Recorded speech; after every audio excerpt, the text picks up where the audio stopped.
Hello, everybody. This is Julissa. Thank you so much, everybody, for coming back to my channel. Thank you so much, everybody who's listening right now in the podcast and everybody who's watching on YouTube. It is Sunday, April 19, 2026. I'm here actually to speak about the tragic news that we learned about today. This is about the father who went on a shooting spree and he actually took the lives of all of his children and the mom of his children and also carjacked a person, and this happened earlier today in Louisiana. So I'm going to talk about that. So I'm also going to give you a trigger warning. Obviously, this is a very tragic thing that happened. It's horrific. Let me give you that trigger warning before I continue. Thank you so much, everybody who has been following JulissaDesigns podcast on Spotify. Thank you guys so much for doing that. It really helps me as a creator. And also, of course, everybody who's watching this video right now on YouTube. Thank you guys for sharing and subscribing. And crazy times that we're living in, guys. And this video is by no means trying to bring fear to anybody, right? But it's, you know, the reason that I share this news and give my commentary, I guess you can say, about it, is that it tells you how much we need the Lord and how much, as we get closer to the second coming of the Lord, these type of news are going to happen very often. These type of tragedies are going to happen very often. We need to get close with the Lord. The enemy is going to use everything that he can, right? This is obviously a case of the enemy at work. Obviously, a father of 8 children, 7 children, who went after an argument, just basically went on a shooting spree, right? And that's just the works of the devil right there. So we're gonna see more and more of this, especially like I was saying, as we get closer to the second coming of the Lord, and how everything is just, it's a lot of people struggling right now. And when you live this life and you see like everything, you're being pressured from every angle. I'm not trying to excuse anybody by any means, but not if you don't have the Lord, if you don't have the peace of the Lord, the relationship with God, and to know that these things are going to happen, right? I mean, the disciple asked Jesus about when will we know that that you're coming back, that you're soon to return, that it's going to be that time, and everything that Jesus described to them is is difficult times, right? With your creator, always pray and always ask God for guidance. Things are getting very, not just what happened here, but there's a lot, a lot of the things that are happening. And I don't understand when people say, I don't like looking at the news. We have to know, especially as believers, we need to know exactly what's happening. Do you know how many times the Bible says, do not be deceived? Many will come in my name. And sometimes people think that, that's only speaking in the last day before the rapture, or on the last day right before Jesus' return.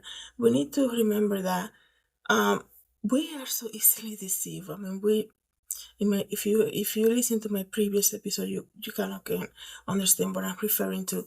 So easily deceived, and if anything, we should be praying and seeking the Lord even more, right?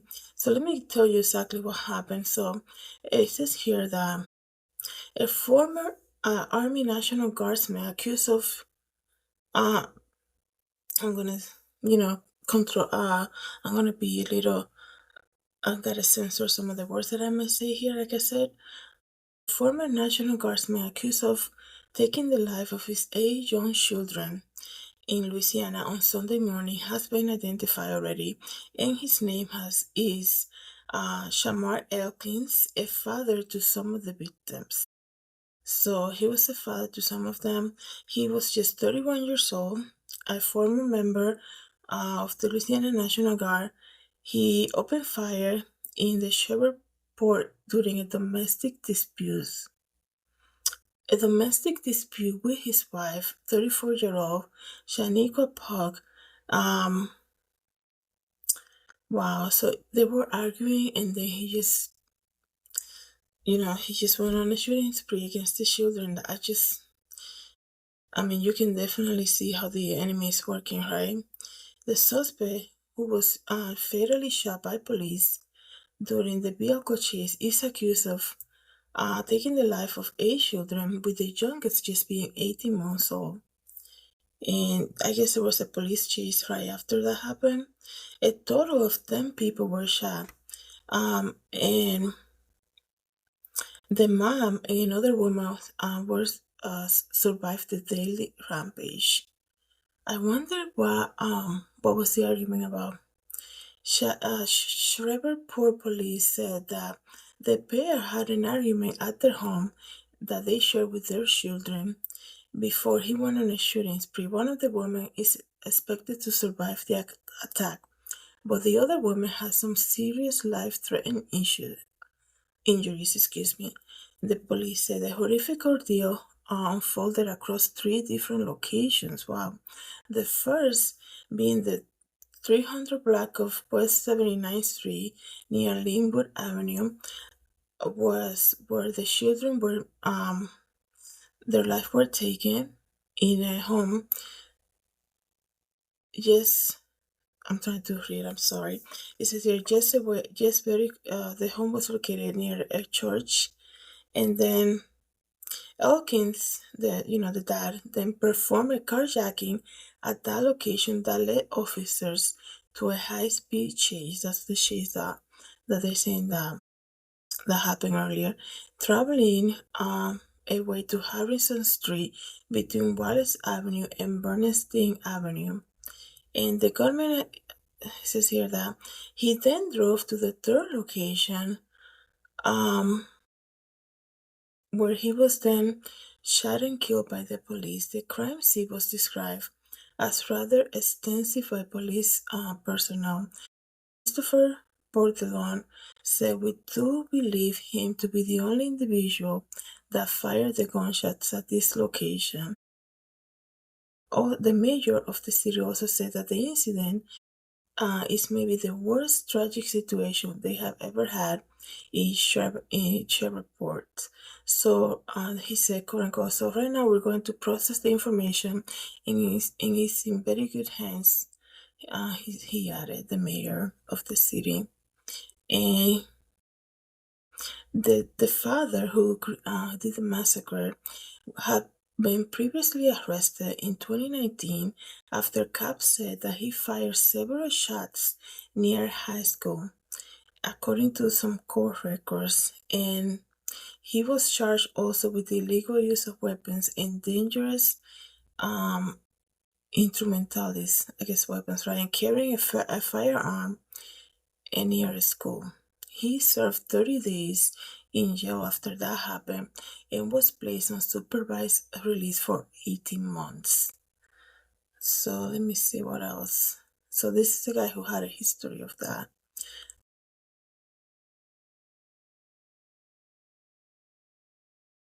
We just see, I wonder what they were arguing about. I mean, I know there's a lot of people struggling right now with a lot of things. And to look at this young father, 31 years old, Sunday morning, having a argument, right? I guess that got very heated, and then he just decided to do that to his own children. To 8 children, right? And then they say some of them were his own. That's crazy, you guys. We should really keep the community in your prayers, keep the family in your prayers. I cannot imagine what the children witnessed, right? How scared they must have been. It's so crazy, guys. So sad. Let me see some of the comments here. I know this was breaking news earlier today. Let me just see here. Oh, somebody said it appears that he had a lot of free time. And somebody also mentioned he likely received a dishonorable discharge from the National Guard due to the weapon conviction. Okay, wow.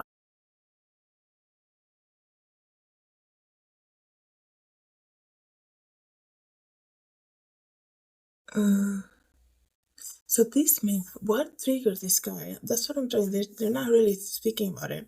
I'm trying to see what triggered this guy because everything that he did today took place in three different locations, to the point that he also, not only did he shot, it happened, he shot some of his children, he also took the life of other children. He shot two women, including the children's mom. He went out and carjacked somebody to take their car, right? And then drove to a different location, and that's when he was taken down, I guess you can say, by the police. What triggered this man like this? Oh my goodness. Um,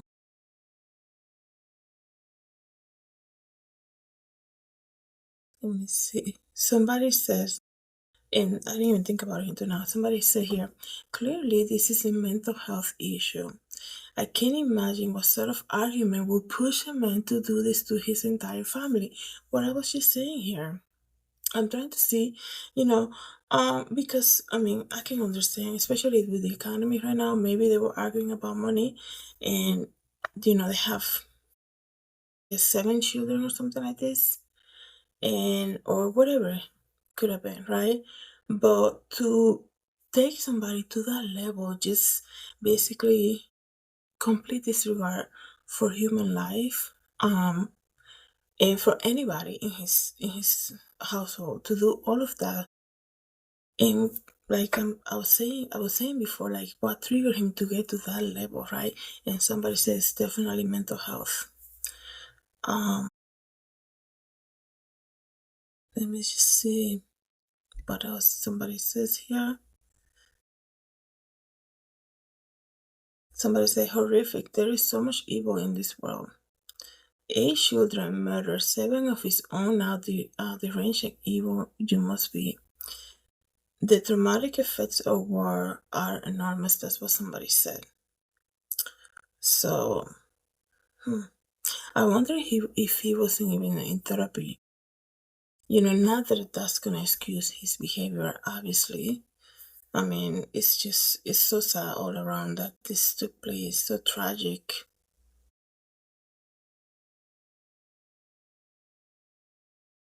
And somebody said here, he was probably traumatized from when he was serving. Mm. Still, like, I'm sure they go through therapy after coming back from serving. So, it's very sad all around. I'm sure they're going to be speaking about this throughout this week in the news, maybe kind of give us more details about what the argument was about, and what the witnesses said. He said something, right? When he went and carjacked that person to get their car, did he say something? What did he look like? Was he so super angry, or just silently just, pointing at somebody? Or did she see any distress, whoever was the person who owned that car?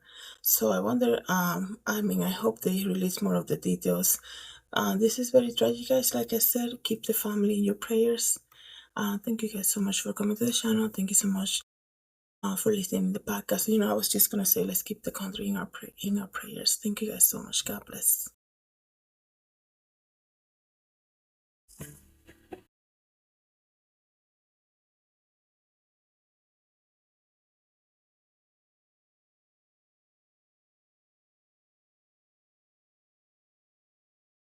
Hi everybody, this is Julissa. Thank you so much for coming to the YouTube channel.